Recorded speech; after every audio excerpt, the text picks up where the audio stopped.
지기도 해요. 이 작은 실험들 하나하나에 실패하면서 계속. 그래서 확실히 자연 앞에서 사람은 좀 작아지나 보다 이런 생각도 들고 좀 겸손해지기도 하고. 아무튼 너무 재밌었습니다. Thank you so much for everything. Thank you to you. Okay. So the next time, Hope to- be stronger. I'm the winner here. 인간이 간섭하거나 알 수 없었던 신성한 힘에 대한 믿음은 예로부터 회화나 조각으로 표현이 되곤 했는데요. 파네시오의 성모상이 있는 곳 키토로 향합니다.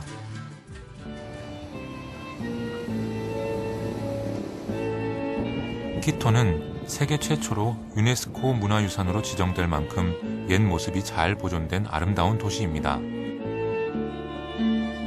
한때 북방 잉카 제국의 수도였던 이곳은 이후 스페인 점령 시절을 거치면서 도시 곳곳에 그 흔적을 간직하고 있는데요. 키토 시내의 전경을 한눈에 볼 수 있는 곳 파네시오 언덕입니다.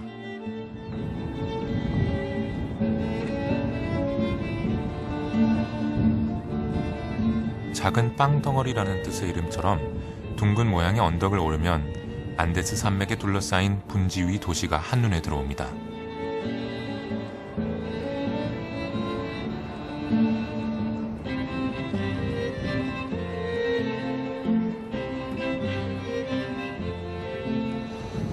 이 키토라고 하는 도시는 옛날부터 정복자들이 굉장히 탐을 냈던 도시라고 합니다. 굉장히 높은 지역이고 게다가 화산이 있는데도 불구하고 그 뛰어난 어떤 비옥함 때문이기도 하고요. 지정학적으로도 셀바, 그러니까 정글 지역과 해변 지역, 그리고 이 고산지대를 아우르는 어떤 지정학적으로 굉장히 중요한 교통의 요지이기도 했어요.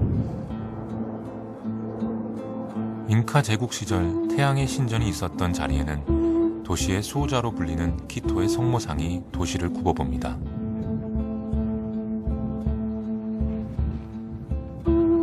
(1955년) 스페인의 조각가 아구스틴이 18세기의 성모상을 모델로 제작한 작품인데요. 높이만 31.5m에 달하는 이 조각을 완성하는데 무려 20년이 걸렸다고 합니다.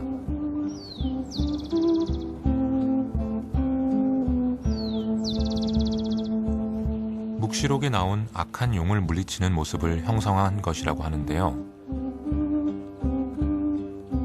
제게는 약간 다른 의미로 다가왔습니다.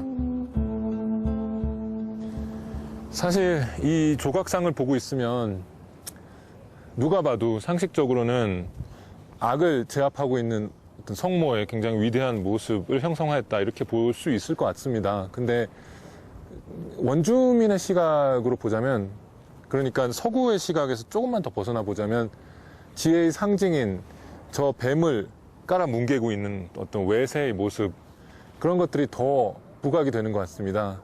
정말로 제가 만약 원주민이었다면 지금 이 조각상을 보고 있는 그 심경이 좀 복잡할 것 같고 그렇게 유쾌하지만은 않을 것 같다는 생각이 듭니다. 예술적인 가치를 떠나 에콰도르의 역사를 돌아보게 만드는 장소였습니다.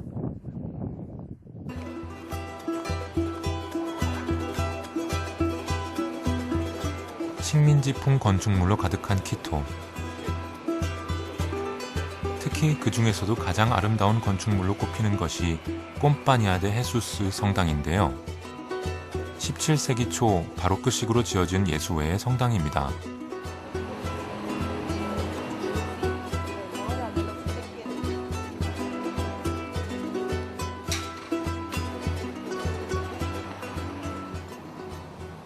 꼼파니아 데 헤수스 성당의 다른 이름은 황금 성당입니다.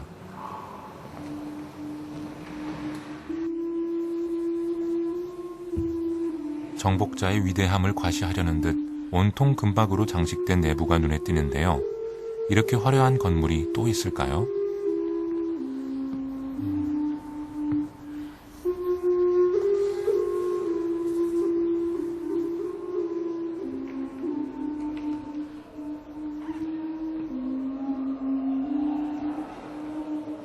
some gold that was used before as offerings by Inca people, no, to their god, that was the sun.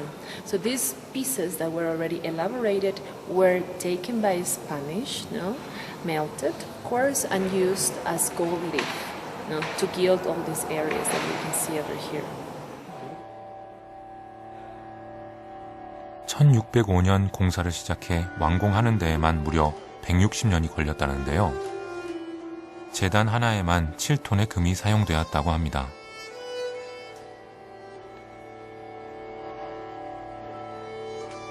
하지만 이곳에서 찾아볼 수 있는 건 피지배자의 아픈 역사만은 아닙니다.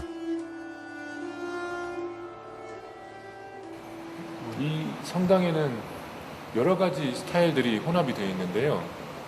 먼저 여기 보시는 팔각 별은 사실 태양을 상징하는 아라베스크, 그러니까 아랍 무어인들이 즐겨 사용하던 장식입니다. 굉장히 추상적이고 정교하고 수학적인 그 아름다움을 보여주고 있고요. 이 옆에 보시면 여기 보시는 십자가 모양의 상징은 안데스 사람들, 그러니까 여기 원주민들이 종교적인 어떤 심볼로 사용하던 십자가입니다. 보통 우리가 알고 있는 십자가와는 달리 세로가 더 길지 않고 정사각형 안에 들어가는 크기이고 이 안에 또 다른 정사각형이 하나 더 들어가 있습니다. 그리고 안쪽에 보시면 저 기둥은 스페인의 아주 과장된 그 바로크 양식이 보이는데요. 그래서 이 세 가지 양식을 융합한 것을 일컬어 키토식 바로크 혹은 안데스식 바로크라고 사람들이 얘기하기도 합니다. 보면 볼수록 여러 가지 양식들이 자꾸 눈에 들어오니까 보는 재미가 정말 쏠쏠합니다. 지배자의 문화는 이렇듯 피지배자의 문화와 혼합돼 나타나기도 하지만 때론 강한 반발을 낳기도 합니다.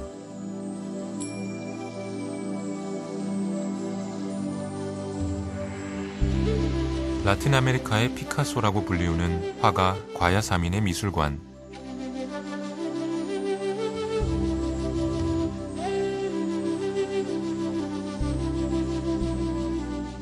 라틴 아메리카의 화가들은 식민지 지식인의 불안과 고독을 바탕으로 남미의 정체성을 표현한 작품들을 많이 그렸는데요.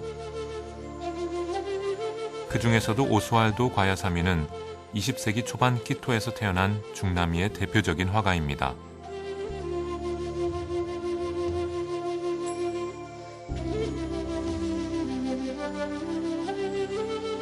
인디오의 피를 이어받은 그는 주로 민중의 고뇌와 분노, 인디오의 생활 등을 주제로 독특하고 깊이 있는 작품을 그려냈죠.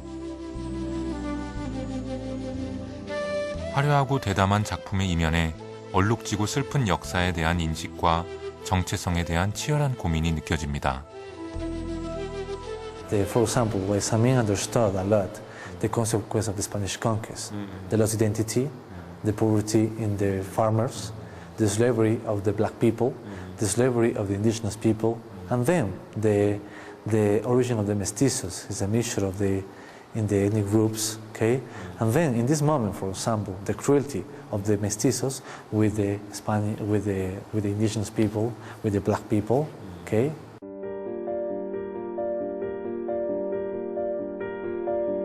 포토시는 세계 최고의 은광으로 유명한 볼리비아의 마을이죠.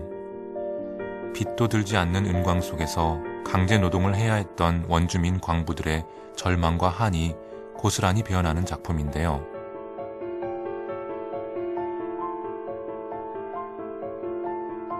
무엇보다 과야사민이 라틴 아메리카 사람으로서 자각을 가지고 그린 그림은 바로 이것이 아닐까 싶습니다. 페루의 한 축제에서 잉카를 상징하는 콘도르